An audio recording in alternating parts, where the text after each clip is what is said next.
Yang terhormat Bapak Ibu Guru beserta karyawan SD Negeri Lebuni 1. Puji syukur alhamdulillah kita panjatkan kehadirat Allah SWT karena pada hari ini kita bisa hadir dan berkumpul di ruangan kelas 6 ini dalam rangka diseminasi budaya positif oleh Ibu Sumarsi SPD CGP Angkatan ke-10. Bapak Ibu yang saya hormati, sebelum kegiatan ini dimulai, izinkanlah saya untuk membacakan susunan acara pada pagi hari ini. Adapun susunan acara pada pagi hari ini adalah yang pertama pembukaan, yang kedua sambutan Ibu Kepala Sekolah, yang ketiga acara inti, dan yang keempat lain-lain sekaligus penutup.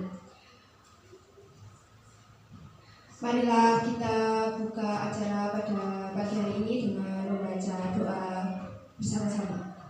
Dipersilakan. Selesai. Untuk acara yang kedua yaitu sambutan kepala sekolah kepada Ibu Supratiini MPD, dipersilakan.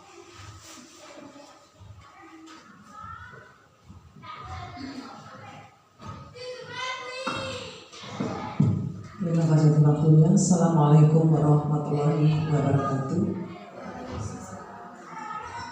Yang kami hormati Bapak Ibu Guru SD Negeri 1.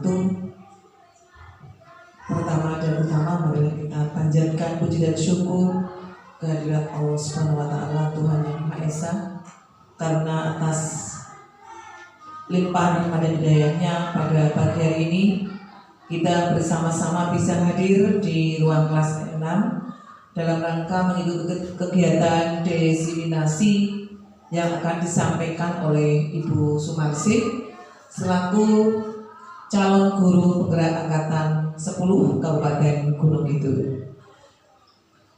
Bapak Ibu yang kami hormati, pertama dalam kegiatan diseminasi ini saya berharap kita bersama bisa mengikuti kegiatan untuk bersama-sama bisa memahami terkait dengan budaya positif yang nantinya bisa diterapkan di sekolah kita. Yang kedua, kami berharap dengan adanya kegiatan diseminasi yang nanti akan disampaikan oleh Ibu Sumarsi ini akan membawa dampak yang baik kepada sekolah kita ini dalam rangka untuk peningkatan budaya sekolah, baik itu penanaman karakter budaya yang sebelumnya sudah kita lakukan, dan harapannya nanti budaya positif ini akan melekat menjadi sebuah karakter yang akan dibawa oleh anak-anak kita dimanapun mereka berada. Dan yang terakhir, semoga dengan adanya diseminasi ini kita semua memahami dan dapat mengimplementasikan dalam kegiatan kita sehari-hari yang nanti akan berdampak pada peningkatan kualitas pembelajaran. Demikian yang dapat saya sampaikan, ada kurang dan lebihnya mohon maaf, dan untuk itu nanti tiba waktunya Bu Marsi untuk melakukan diseminasi, dipersilakan, dan kami semua siap untuk ikut dalam kegiatan hari ini. Sekian, ada kurang lebihnya mohon maaf. Saya akhiri. Assalamualaikum warahmatullahi wabarakatuh.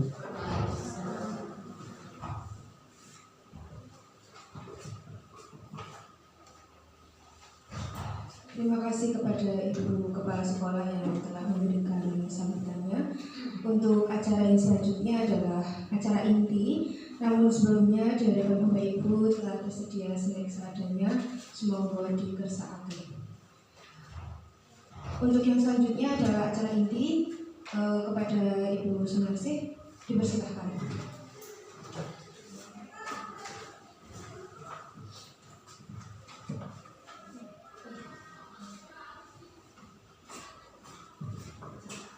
Bismillahirrahmanirrahim. Assalamualaikum warahmatullahi wabarakatuh. Waalaikumsalam. Sehat Bapak Ibu? Sehat Bapak Ibu? Sehat. Puji dan syukur senantiasa marilah kita panjatkan kehadirat ini kita masih diberikan nikmat sehat, nikmat sempat di dalam agenda yang kuyek-kuyekan. Oke, banyak sekali hal yang kita laksanakan di akhir tahun pelajaran ini. Saya mengucapkan terima kasih kepada Ibu Kepala Sekolah yang telah memberikan bimbingan kepada saya dan waktu pada hari ini. Kemudian kepada Bapak Ibu guru karyawan juga, terima kasih telah meluangkan waktu di antara kesibukan koreksi hasil asesmen. Terima kasih ya Bapak Ibu. Ya, nah Bapak Ibu, pada siang hari ini saya diberikan amanah dari pusat tugas tentang diseminasi budaya positif. Nah, saya yakin budaya positif ini sudah sangat melekat dengan kita di SD Lebuni 1. Kemarin di modul 1 kita belajar tentang paradigma filosofi Ki Hajar Dewantara, dan yang ke modul 1.4 tentang budaya positif. Nah, saya diberikan tugas, itu para calon guru penggerak diberikan tugas untuk mendiseminasikan kepada teman-teman rekan guru di sekolah apa itu budaya positif dan keterkaitan di dalamnya, serta bagaimana nanti implementasinya kepada anak didik kita. Begitu nggih? Ngantuk? Oh, ngantuk. Ini sepertinya ada yang ngantuk. Bagaimana kalau kita ice breaking dulu? Mari kita ice breaking. Mau senam apa? Ice breakingnya sambung kata saja ya. Sedang apa? Seperti itu. Nanti nyambung nanti sampai nggak yang terakhir gitu, nggih. Kita mulai dari Mbak Isna, Bu Isna. Yuk, ya saya tanya ya. Sedang apa? Sedang apa? Sedang apa sekarang? Sekarang sedang apa? Sedang apa sekarang?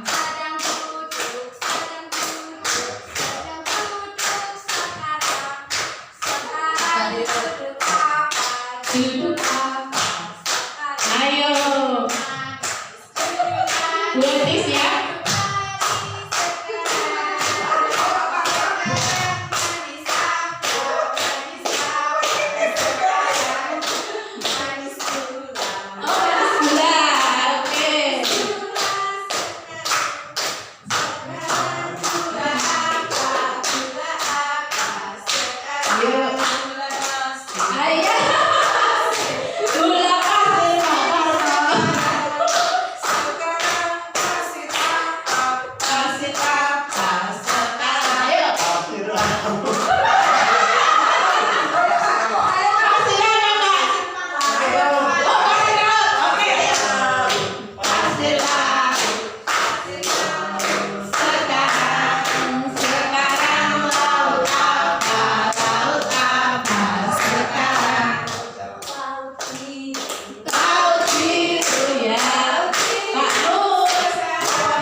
kita mulai. Yang terakhir sudah sampai ke Suri Timun. Saya kira tadi mau Suri Teladan atau apa? Suri Timun. Nanti Timun apa ya? Nanti dilanjut les breaking selanjutnya. Tadi sampai Timun ya. Nah, baik. Bapak Ibu, dalam inti budaya positif ada 6 hal. Yang inti pokoknya yang pertama adalah disiplin positif. Kemudian ada motivasi perilaku manusia, ada keyakinan kelas, kebutuhan dasar manusia, kemudian ada posisi kontrol, restitusi, dan yang terakhir segitiga restitusi. Saya yakin Pak Musardal dan Bu Herni tidak asing dengan ini karena kemarin kita sebagai PSP itu sudah apa ya Pak, sudah mendalam ini Pak? Membahas ini. Iya, itu sebetulnya saya perlu berguru ini dengan Bapak Musardal dan Ibu Herni selaku kemarin sebagai apa?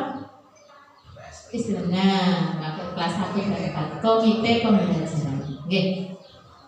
Mari kita bahas satu persatu.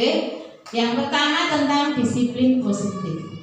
Nah, disiplin positif di sini menurut Ki Hajar dimaknai sebagai disiplin diri. Jadi bukan kalau selama ini kita menganggap disiplin itu terhadap orang lain kita sebagai suatu ketentuan yang harus dilaksanakan. Tapi disiplin di sini dimaknai adalah disiplin diri kita sendiri, kontrol diri, jadi berasal dari motivasi internal untuk mencapai tujuan mulia yang mengacu pada nilai-nilai kebajikan yang dipercaya. Jadi artinya seorang murid harus dipahamkan tentang disiplin positif, harus memiliki disiplin positif agar muncul motivasi internal untuk berbuat hal-hal yang bernilai kebajikan. Begitu. Jadi bukan karena di sini ada peraturan yang mengatur anak misalnya untuk berseragam.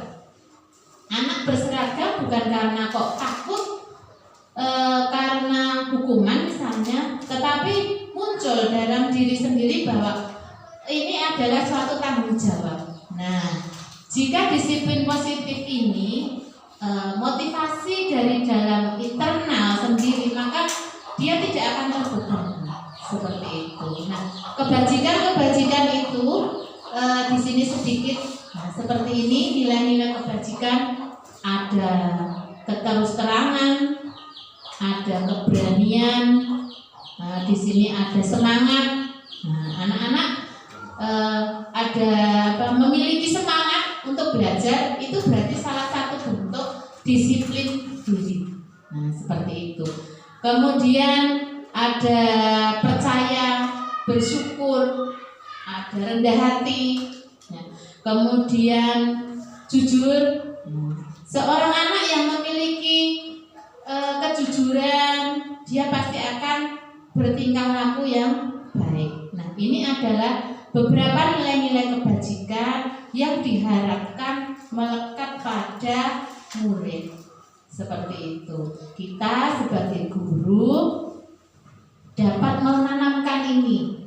Nah, diharapkan dapat menanamkan nilai-nilai kebajikan ini yang nantinya akan menjadi motivasi intrinsik bagi anak. Nah, anak punya kontrol diri sendiri seperti itu. Kemudian selanjutnya tentang motivasi. Yang kedua, singkat-singkat mau nanti di forum diskusi kita perjelas kalau ada yang ditanyakan. Motivasi perilaku manusia merupakan dorongan yang berasal dari dalam diri maupun luar diri seseorang untuk melakukan suatu tindakan. Jadi segala tingkah laku yang kita lakukan itu ada motivasinya. Contoh Bapak Parno. Pak Parno misalnya COD barang-barang antik, motivasinya apa Pak? Itu pasti ada. Oh, kepengen mawon, kesenangan gitu ya. Atau misalnya hari ini kita memakai seragam PDH setiap hari Senin. Ada motivasinya apa? Apakah karena nanti orang seragam nggak di hukum misalnya, atau nanti nek nggak seragam nggak dikucilke misalnya, seperti itu. Murid juga begitu, diharapkan motivasi nanti pada murid itu ada motivasi di antara 3 ini yang terbaik yang mana. Nah, menurut Diane Gosen menyatakan ada 3 motivasi perilaku manusia. Nah, ini yang pertama untuk menghindari hukuman atau ketidaknyamanan. Nah, ini jadi dia bertindak berperilaku itu untuk menghindari permasalahan yang mungkin muncul dan berpengaruh pada mereka secara fisik, psikologis maupun tidak terpenuhinya kebutuhan mereka bila mereka tidak melakukan tindakan tersebut. Motivasi ini bersifat eksternal atau dari luar. Nah, misalnya anak-anak diberikan tugas mengerjakan PR. Dia mengerjakan PR. Nah, apa motivasinya? Kalau motivasinya hanya untuk menghindari hukuman, suatu saat apabila Bapak Ibu guru memberikan PR tanpa disertai embel-embel kata-kata, nek orang mengerjakan PR engkau ora di biji misalnya, atau kalau tidak mengerjakan PR nanti kamu saya minta menyapu kelas misalnya, dia tidak akan patuh kalau tidak diembel-embeli. Ini ada konsekuensi atau hukuman. Karena apa? Dia mengerjakan tadi karena ada ini untuk menghindari hukuman dan ketidaknyamanan. Dan ini bersifat sementara. Gitu nggih. Jadi ini harus berasal dari luar, dari eksternal seperti itu. Kemudian yang kedua, untuk mendapatkan imbalan atau penghargaan dari orang lain. Yang kedua ini kebalikannya dengan yang atas. Kalau yang atas untuk menghindari diri untuk sakit seperti itu karena tadi hukuman atau tidak nyaman. Kalau yang ini itu untuk mendapatkan pujian dari orang lain, mendapatkan hadiah atau pengakuan atau imbalan yang menurut mereka penting. Ini juga bersifat eksternal.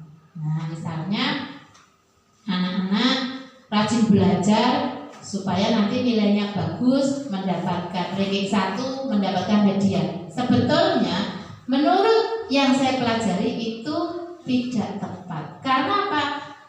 Sifatnya itu nanti jika tidak ada rankingan, tidak ada hadiah, maka dia tidak akan punya motivasi lagi untuk berbuat yang lebih baik. Seperti itu. Nah, ini cukup jelas nggih? Kemudian yang ketiga ini diharapkan yang tertanam pada anak-anak kita, yaitu untuk menjadi orang yang mereka inginkan dan menghargai diri sendiri dengan nilai-nilai yang mereka percaya.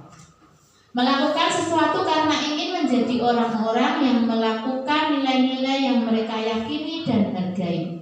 Ini adalah motivasi yang akan membuat seseorang memiliki disiplin positif. Karena motivasi ini bersifat internal, muncul dari dalam diri mereka sendiri. Misalnya tadi belajar, murid menyadari, saya ini belajar karena ini merupakan tanggung jawab saya. Ini nanti akan penting dalam hidup saya, seperti itu. Dengan belajar saya akan menambah wawasan, pengetahuan, dan yang nanti akan berpengaruh dengan masa depan saya, seperti itu. Nah, motivasi ini akan lebih awet daripada motivasi eksternal. Dia akan mendapatkan imbalan atau tidak, mendapatkan pujian atau tidak, mendapatkan penghargaan atau tidak, karena ini motivasinya dari dalam, maka dia tidak akan terpengaruh. Dia akan terus belajar. Walaupun nanti kalau bijiku apik, ora entuk hadiah tidak masalah seperti itu. Dia akan tetap bersemangat seperti itu. Kalau di SD kita, Bapak Ibu rasakan itu yang mana yang terbanyak? Yang Bapak Ibu rasakan, apakah yang nomor 1, 2, atau 3? Berapa persennya itu? Rata-rata anak-anak. Kenyataan saja tidak. Mungkin ada yang nomor 1. Iya, gitu. Hampir merata, tetapi kebanyakan biasanya nomor 1 atau 2. Ya. Kemarin hasil diskusi juga seperti itu. Banyak ketika kita ditanya sekolah, anak-anak masih banyak anak-anak yang melakukan sesuatu, motivasinya kalau tidak 1 ya 2 seperti itu. Nah, ada memang yang nomor 3, namun masih beberapa persen. Gitu, ya. Ini adalah tugas kita semua sebagai guru, di mana kita menuntun perilaku anak tidak hanya akademik tapi juga non akademik agar mampu menanamkan itu motivasi yang ketiga, agar muncul dari dalam diri anak sendiri rasa tanggung jawab, rasa tadi ada kebersihan. Kalau melihat kelas kotor tidak perlu kita suruh, sudah tahu, oh aku piket, aku menyapu, kalau kotor langsung dibersihkan seperti itu ya. Memang sulit, tidak bisa instan, tetapi harus konsisten dan dilakukan secara terus menerus. Pertama memang harus sering diingatkan, gitu deh. Nanti lama-lama mudah-mudahan itu anak-anak akan punya motivasi internal. Kemudian keyakinan kelas. Ya, budaya positif selanjutnya adalah tentang keyakinan kelas atau sekolah yang sudah sebagian besar kita terapkan di kelas-kelas. Gitu. Nah, keyakinan kelas merupakan nilai-nilai kebajikan universal yang disepakati secara tersirat dan tersurat, lepas dari latar belakang suku, negara, bahasa maupun agama. Seseorang akan lebih tergerak dan bersemangat untuk menjalankan keyakinannya daripada hanya sekedar mengikuti serangkaian peraturan tertulis tanpa bermakna. Keyakinan kelas ini berasal dari anak sendiri. Jadi anak di kelas, kemudian pada awal pelajaran kita tanya mau seperti apa di kelas kita. Kita mengingat peraturan-peraturan yang ada di sekolahan, misalnya tidak boleh berbohong. Anak-anak tidak boleh berbohong. Nah, itu bisa dijadikan salah satu keyakinan kelas di dalam kelas. Akan tetapi bedanya, keyakinan kelas di sini adalah kata-kata yang positif. Tidak boleh menggunakan kata tidak. Kalau tidak berbohong kita ganti kata yang positif, yaitu jujur misalnya. Jadi nanti keyakinan kelasnya wajib atau memiliki sikap kejujuran seperti itu. Nah, kalau ini muncul dari anak itu sendiri, maka dia akan ingat, oh saya punya keyakinan untuk jujur, karena jujur itu suatu perbuatan yang baik, salah satu nilai kebaikan yang harus saya terapkan. Jadi seperti itu. Nah, keyakinan-keyakinan ini berdasarkan kesepakatan dalam satu kelas. Jadi nanti masing-masing murid akan saling mengingatkan, ya, akan saling sadar diri, karena yang membuat adalah murid. Sebagai guru, kita hanya senantiasa menuntun dan mengingatkan ketika keyakinan kelas tersebut tidak terlaksana. Loh, wingi wis disepakati toh. Nah, misalnya ada kesepakatan kelas saling menghormati. Ketika ada anak yang bertengkar, kemarin bagaimana keyakinan kelasnya, kesepakatannya kelasnya, kita ingatkan seperti itu. Selanjutnya, nah, kebutuhan dasar manusia.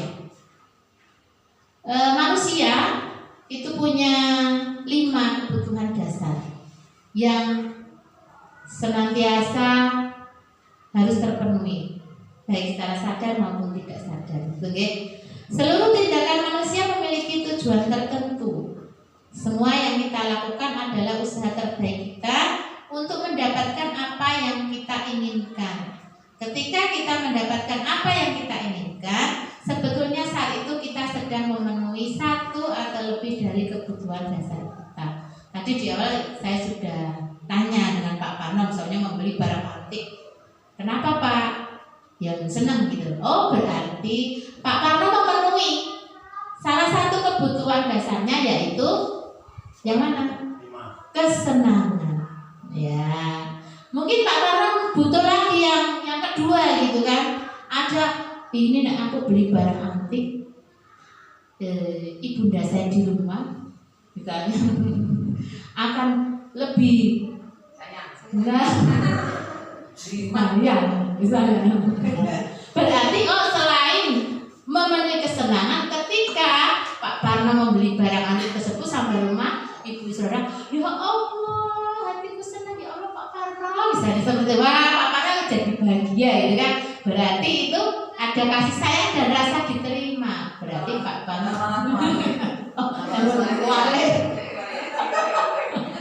ada terpenuhinya kebutuhan yang nomor 2 ini. Nah, murid-murid kita juga begitu. Ketika ada hal yang menyimpang, bisa jadi itu indikasi ada kebutuhan yang tidak terpenuhi. Ya, kita lihat yang pertama, kebutuhan bertahan hidup bersifat fisiologis seperti kesehatan, rumah, makanan, rasa aman. Ketika kita mendapati anak misalnya, kok senengannya malah jajan, kancane, kita tanyakan, ngopo toh? Kalau jawabannya nggak apa-apa Bu, lo seneng kok ndelok kayak nangis, berarti ada satu hal yang ia penuhi, yang ia ingin penuhi kebutuhannya. Apa kira-kira ya? Nah, bagus, kesenangan, kan dia senang. Tuh. Tapi kalau jawabannya, Bu saya itu dari rumah itu nggak sarapan ya Bu, lapar. Terus uangnya tadi diberi jajan sedikit. Oh, rasa lapar. Berarti dia melakukan itu malah kancane itu dalam rangka memenuhi kebutuhan yang pertama, yaitu kebutuhan bertahan hidup. Kemudian yang kedua, kasih sayang dan rasa diterima. Kebutuhan ini untuk diterima oleh orang-orang di sekitarnya. Berhubungan dengan koneksi sosial, kebutuhan merasa menjadi bagian dari suatu kelompok. Ketika di kelas ubek, misalnya, kita tanya atau ditanya temannya, mau potong lagi kok orang gak kayak bu guru kayak mau gak kayak si A misalnya. Oh berarti dia kurang perhatian misalnya. Dia butuh kasih sayang, misalnya seperti itu. Nah kemudian yang ketiga, penguasaan. Penguasaan adalah pengakuan atas kemampuan, diakui atas prestasi, keterampilan didengarkan dan memiliki rasa harga diri. Ketika seorang anak mengganggu temannya sampai menangis, kita tanya kenapa kok ganggu, bukan senang, tapi wah saya di sini kan paling jago, paling hebat. Nah, oh berarti dia butuh pengakuan tentang penguasaannya. Bagaimana cara mengalihkan agar itu tidak terjadi? Dia bisa kita jadikan pemimpin di kelas tersebut yang nanti akan menjadi sarana dia memenuhi kebutuhan tentang penguasaan seperti itu. Kemudian yang selanjutnya, kebutuhan kebebasan. Kebebasan ini kebutuhan memiliki pilihan, kemandirian dan otonomi.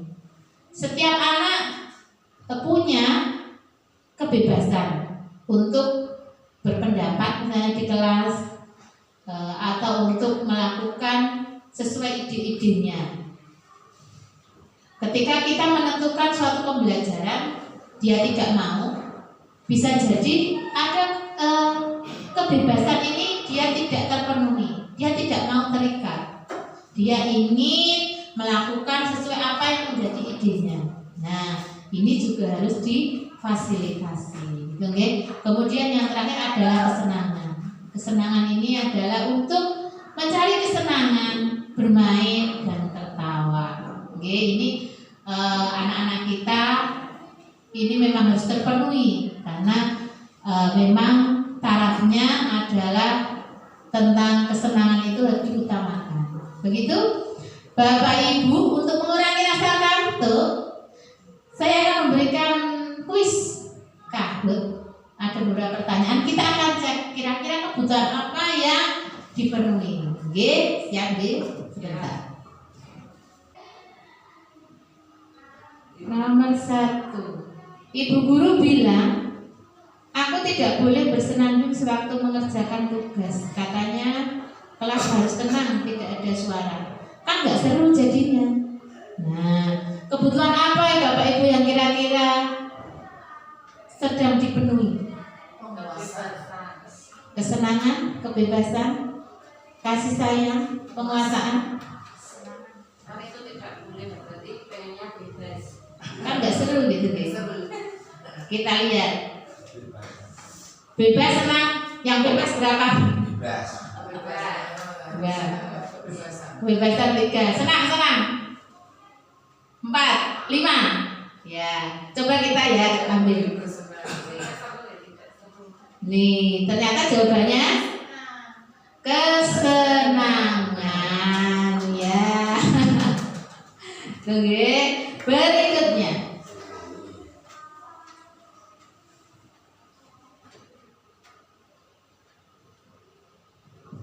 Yang kedua, Ibu guru tidak menyapa aku hari ini, padahal aku pakai jepit rambut baru. Wah, kita lihat. Oh iya toh. Coba, harus nunggu. Ya, kita lihat sekarang. Jepitnya hanya rabi. Oke, nah berarti jika ada murid kita yang sekiranya berbeda, itu harus dipuji karena itu akan memenuhi kebutuhan kesenangan atau mungkin kasih sayang atau apa. Nah, seperti itu. Merasa diperhatikan. Coba kita lihat jawabannya. Ya, Pak Karno pakai apa yang baru Pak? Yang baru Pak? Oh, pakai baru. Gini harus dipuji. Wah, ganteng gitu. Ya, jawabannya ternyata kasih sayang dan rasa diterima. Oke, selanjutnya.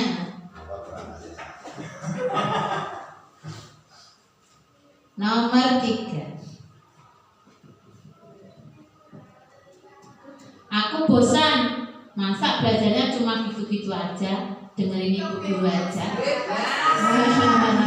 Nah, ini pernyataan dari anak-anak yang kurang pemenuhan 4 ini. Apa kira-kira?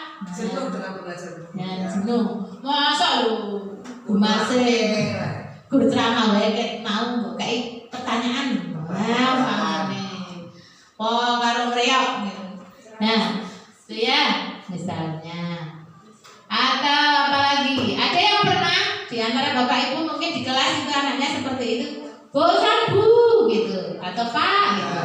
Nah, berarti ada dari sekian ini ada kebutuhan yang tidak terpenuhi. Yaitu apakah? Coba tadi jawabannya apa? Bebas. Kita lihat.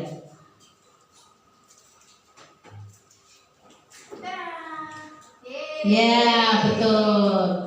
Kebebasan. Dia tidak bebas. Oke? Tidak seru gitu, mau gitu-gitu aja itu. Kemudian kita yang keempat.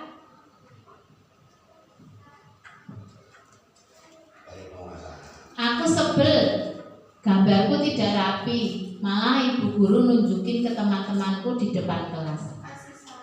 Ayo apa?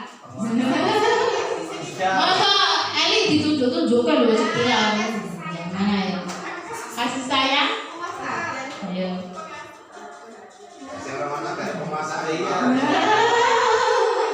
Nanti selanjutnya, nanti ada 7.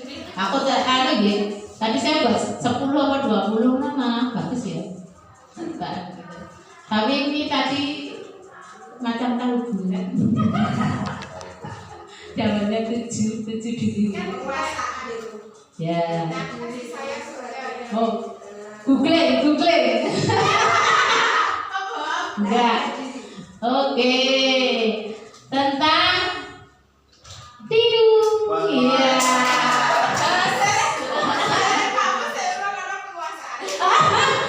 Aku berarti apa ya istilahnya? Mau romono mesti ono. Nah, sekarang soal yang selanjutnya nanti mau sono toh. Nah, ini 3 ini. Ya. Apakah ini aku merasa bangga dan keren? Wah, keren. Ini dipotong nyentrik, bangga keren. Nah, jadi ada sesuatu permasalahan hanya di kelas. Kalau kancane misalnya bukan apa-apa, bukan ketua merintah apa toh misalnya. Ditanya sama Bu Guru ngopo kok jadi mau memaksa begini, merintah begini misalnya. Aku dengan begitu merasa bangga, keren. Nah, tuh ya, kita lihat. Oke. Ini salah satu tidak boleh berdua. Satu saja ya. Aku pilih penguasaan. Kita lihat. Orang kenal melu dulu. Apa? Iya. Just penguasaan. Oke. Kita lanjutkan soal ke-6.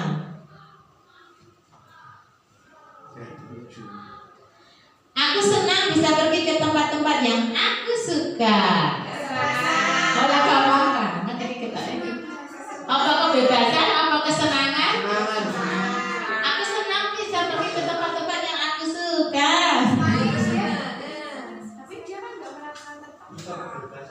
Yang mana yuk? Ada kebebasan Pak Warno. Terus kesenangan ada lagi. Senang.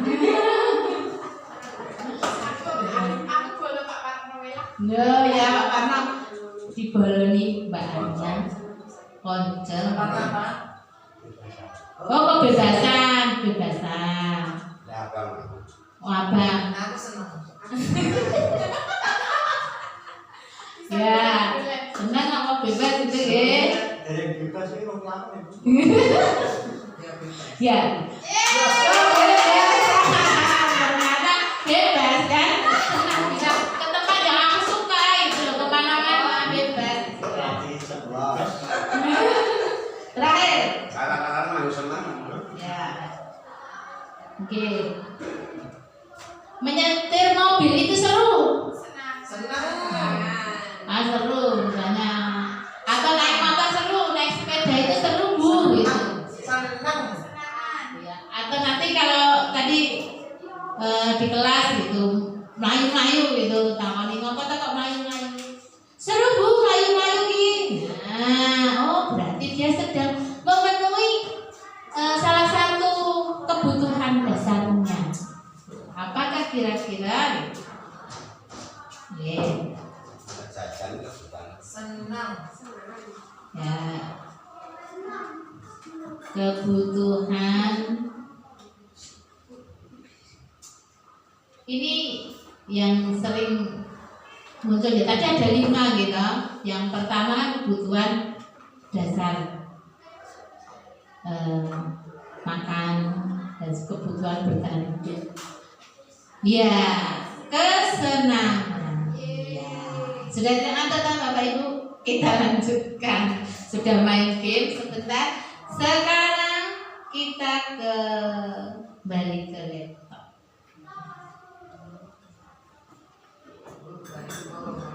Ya, karena kebutuhan hidup gampang ditebak, gitu.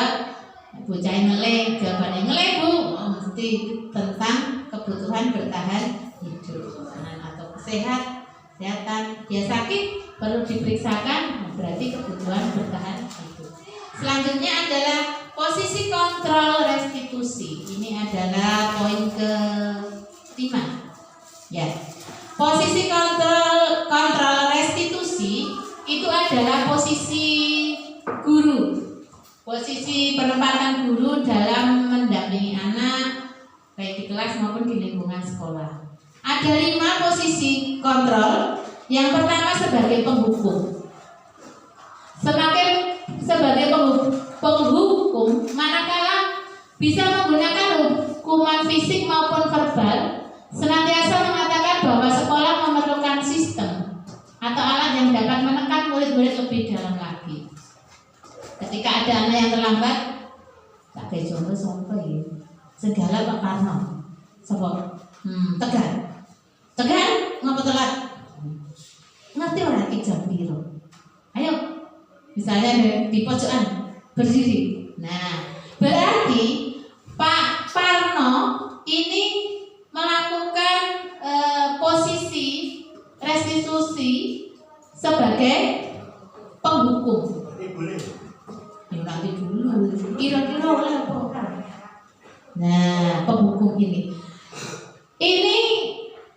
efeknya anak pada saat itu patuh, akan tetapi dia akan memiliki dendam, bisa, atau rasa sakit, benci kepada bapak ibu gurunya. Nah ini, dan ini biasanya bersifat sementara penghukum itu. Ketika tidak ada konsekuensi jika dia melakukan kesalahan, dia tidak akan melaksanakan. Oke, itu penghukum. Yang kedua, membuat rasa bersalah.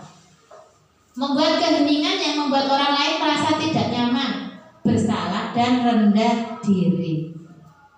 Ketika anak tidak mengerjakan PR, hanya kemudian kita berkata, ayolah, kowe iki lho, mosok ora nggarap PR, ora sakit bapakmu, wong tuamu, sing ngopeni kowe.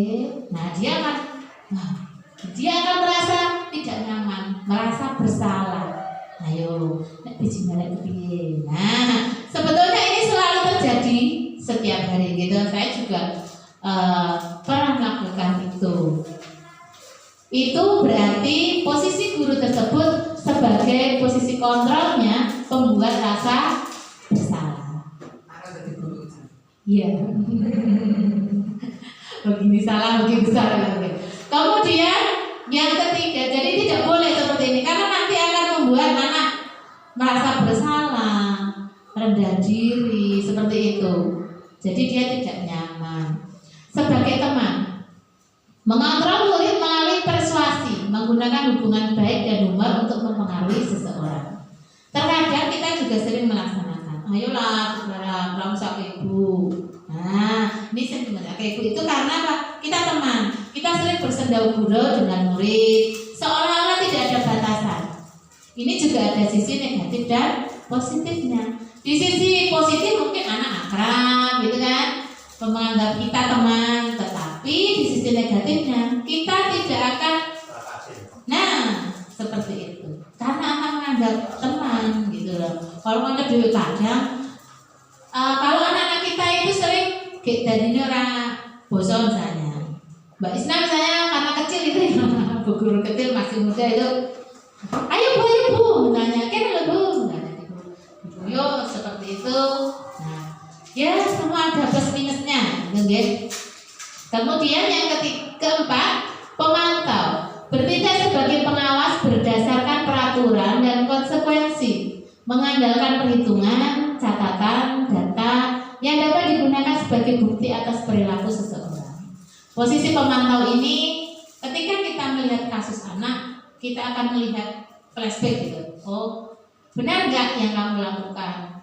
Misalnya kemudian ini bertentangan dengan peraturan yang mana, seperti itu. Jadi berdasarkan mengawasi, jadi dia bertindak mengawasi. Nah, Posisi pemantau ini ada jarak antara guru dan murid. Jadi murid lebih menghargai seperti itu.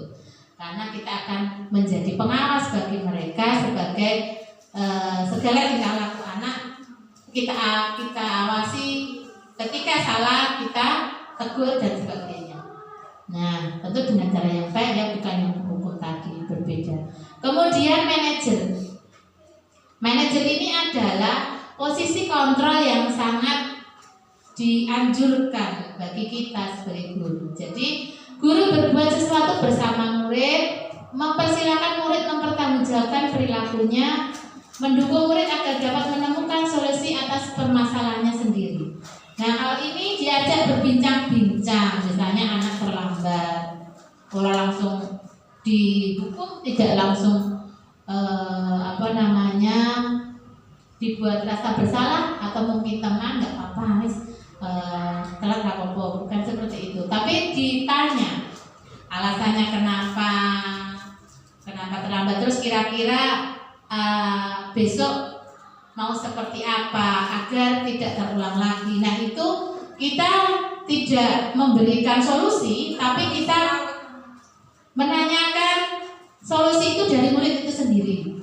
Ketika terlambat nanti murid akan kita tanya, kira-kira apa yang bisa kamu lakukan untuk memperbaiki hal ini, seperti itu. Nah, posisi ini yang manajer ini sangat diharapkan, tetapi tentu saja perlu konsisten karena ini agak untuk anak-anak seusia SD gitu, untuk diajak berkomunikasi kadang masih sulit untuk memikirkan bagaimana untuk memperbaiki kesalahannya gitu. Tetapi kita perlu mencoba. Nah, sebenarnya kalau nanti lupa saya. Ya Pak. Sekarang umpama ada kejadian atau kasus sama sekolah, sama kelas atau siswa, dan kita kesulitan untuk umpama kita mau belajar, belajar itu susah. Kadang nggak mau menghormati gurunya, bagaimana gurunya sampai jujur. Itu kita harus lima posisi itu harus yang manajer atau menentukan sesuai kondisi, diperbolehkan semua 5 itu. Karena gini, teori sama lapangan itu belum tentu. Betul. Nah, ini yang diharapkan karena kita menghargai murid. Murid itu adalah sosok yang punya keunikan sendiri-sendiri gitu. Maka posisi yang paling baik adalah manajer. Anaknya kita panggil, kita ajak berbincang-bincang, kita ajak bercerita tentang masa depannya bagaimana, ngopo kok kira sinau, seperti itu. Harapannya seperti itu. Berarti guru itu yang baik itu segala sesuatu permasalahan harus lewat manajer. Betul, itu yang diharapkan. Mudah-mudahan juga bisa seperti itu. Nah, kemarin saya juga tanya, berarti intinya seorang guru itu sabar dan sabar nggih, Pak, gitu. Betul, memang seperti itu. Guru ki ora kena nyeneng. Tidak boleh menghukum, seperti itu. Karena tadi seorang murid itu kita itu hanya sebagai penuntun yang baik, tidak boleh ada nanti rasa sakit hati pada anak. Kita harus tadi menjadi apa ya istilahnya, sing jagani itu loh, kalau berbuat salah dan sebagainya. Jadi nanti posisi manajer ini akan lebih jelasnya pada budaya positif yang terakhir. Segitiga restitusi. Nah, ini dipraktekkan dengan segitiga restitusi ini menggunakan posisi kontrol manajer. Nek manajer Januraisa berarti rada dhuwure yang agak boleh, yaitu posisi pemantau. Penghukum tidak boleh, pembuat rasa bersalah tidak boleh, teman juga tidak boleh. Itu anjurannya seperti itu. Namun memang di sekolah itu kondisinya tidak semudah yang dibayangkan, gitu kan? Nah, namun tidak salahnya kita sebagai guru juga berusaha untuk berbuat kontrol manajer seperti itu. Sabar, nggih Pak Karna nggih. Ya, sekarang yang segitiga restitusi adalah budaya positif. Poin ke terakhir, restitusi merupakan proses menciptakan kondisi murid untuk memperbaiki kesalahan mereka sehingga mereka dapat kembali pada kelompok mereka dengan karakter yang lebih kuat. Ada 3 kegiatan. Yang pertama menstabilkan identitas, yang kedua validasi tindakan, ya tindakan kurangnya yang salah, dan yang terakhir menanyakan keyakinan. Nah, menstabilkan identitas bertujuan mengubah identitas anak dari yang gagal karena melakukan kesalahan menjadi orang yang sukses. Menstabilkan identitas itu ciri-cirinya misalnya tadi ada anak yang apa Pak Asri kemarin nakal tadi orang belum senang. Contohnya kemarin sampai anak Oh ya, anak susah. tegar ya, susah diajak belajar, dipanggil. Lele, tahu nggak kenapa dipanggil? Nggak tahu Bu. Tadi saya dapat laporan katanya kamu bikin gaduh gitu, ngeyel, tidak mau belajar di kelas dengan kelasnya Bu Anna. Betul. Kalau anak yang ditanya nanti kira-kira jawabnya gini nomor betul nih katanya. Sebenarnya iya. Biasanya mengakui. Ya mengakui. Nah, kita stabilkan dulu. Oh ya, sebetulnya gaduh itu nggak apa-apa. Kita seperti mendukung itu menstabilkan identitas. Ya nggak apa-apa. Ibu dulu juga pernah gaduh. Loh, jadi anak tidak merasa apa ya istilahnya. Kalau melakukan kesalahan itu salah satu ciri identitas gagal. Nah, kita harus meminimalisir itu. Jangan sampai anak merasa saya gagal, tapi saya sukses. Nah, ditanya, yo, boleh sih gaduh, tapi kira-kira baik nggak itu? Nah, ini sudah mulai. Di anak diajak berpikir seperti itu. Ini menstabilkan identitas. Menstabilkan identitas ketika anak berbuat salah, kita mengatakan boleh, semua orang itu boleh salah, tidak apa-apa, tapi kita harus belajar dari kesalahan seperti itu. Kita tanya lagi, boleh nggak terus-terusan salah? Anak-anak menjawab berbeda. Maksudnya ya boleh gitu. Tidak. Nah, ini kemudian yang kedua, validasi tindakan yang salah. Memahami bahwa segala tindakan yang dilakukan pasti memiliki tujuan. Nah, tujuannya apa? Sehingga guru bisa menemukan cara efektif untuk memenuhi kebutuhan tersebut. Tadi ada beberapa kebutuhan. Kira-kira anak itu tersebut ditanya, nek gaduh itu ternyata kenapa? Tadi sudah beberapa senang, dan senang misalnya, atau ganggu muridnya karena kesenangan. Nah, kita tanya lagi. Oh, berarti kamu senang ya kalau bikin gaduh. Senang ya nggak belajar. Nah, seperti itu. Itu berarti ada satu kebutuhan kesenangan yang harus dipenuhi. Itu validasi tindakan yang salah. Jadi contohnya nyetake bukan berarti kok membetulkan, tetapi nanti akan kita jadikan bahan untuk si anak bagaimana mengubah dirinya.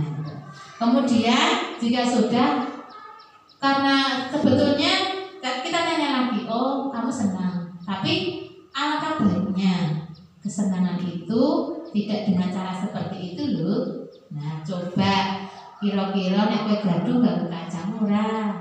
Nah, itu kita sudah mulai menanyakan keyakinan.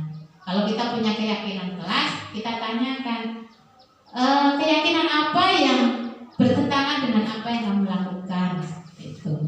Nah, memang sulit gitu Pak. Wah, itu teorinya menurui, tapi ya tidak ada salahnya kita praktekkan karena ini betul-betul membuat anak merasa dihargai. Setiap anak punya keunikan, punya potensi kebaikan, punya nilai-nilai kebajikan. Hanya kita akan terus memupuknya sehingga muncul kebajikan tersebut. Tidak mungkin anak itu punya sifat jelek, nah, gitu nggih. Ya. Oh sudah terakhir. Beli ikan di toko Pak Arif. Cakep. Cakep. Terima kasih Bu Anna. Wah. Saya ulangi. Beli ikan di toko Pak Arif. Ikan bergerak sangatlah aktif. Mari ciptakan budaya positif agar pembelajaran menjadi kondusif. Terima kasih Bapak dan Ibu sudah mendengarkan saya pada hari ini. Mungkin ada hal yang ingin disampaikan. Selanjutnya monggo paparan materi mungkin sudah cukup, ya. Selanjutnya. Baik, terima kasih kepada Ibu Sumarsi yang telah memaparkan materinya. Untuk ataupun menanggapi. Ya, monggo Bapak Ibu. Ya, terima kasih Bu. Mungkin untuk yang pertama silakan.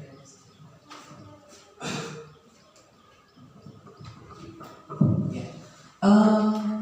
Menanggapi dari materi yang disampaikan Bu Marsi terkait dengan budaya positif ya, bahwa budaya positif itu intinya adalah terkait dengan disiplin positif, kemudian motivasi perilaku siswa, kemudian ada keyakinan kelas, ya, dan lain-lain yang nanti ini akan menjadi sebuah karakter yang menempel kepada diri pribadi masing-masing. Nah, sering kita temukan anak-anak yang memang sebetulnya mereka itu punya keyakinan, tetapi mereka merasa tidak percaya diri dengan apa yang dia miliki.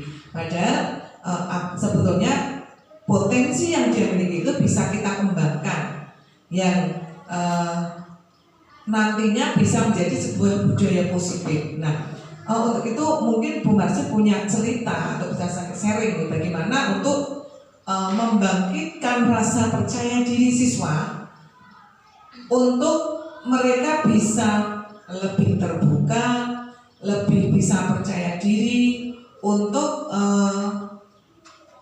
bisa menanamkan budaya positif. Kadang-kadang mereka itu minder, padahal dia punya potensi. Nah, seperti itu kan seharusnya tidak dipelihara. Artinya apa yang mereka bisa munculkan, bisa kita kembangkan, itu selayaknya kita kembangkan. Mungkin demikian yang saya sampaikan. Kalau nanti bisa mungkin cerita di kelasnya mungkin seperti apa untuk membangkitkan rasa percaya diri terkait dengan siswa-siswa kita yang selama ini memang jadi dua potensi tetapi mereka tidak percaya diri. Ini katanya dengan budaya positif tadi. Terima kasih atas saya kembalikan. Terima kasih Bu Prakti atas tanggapannya dan pertanyaannya.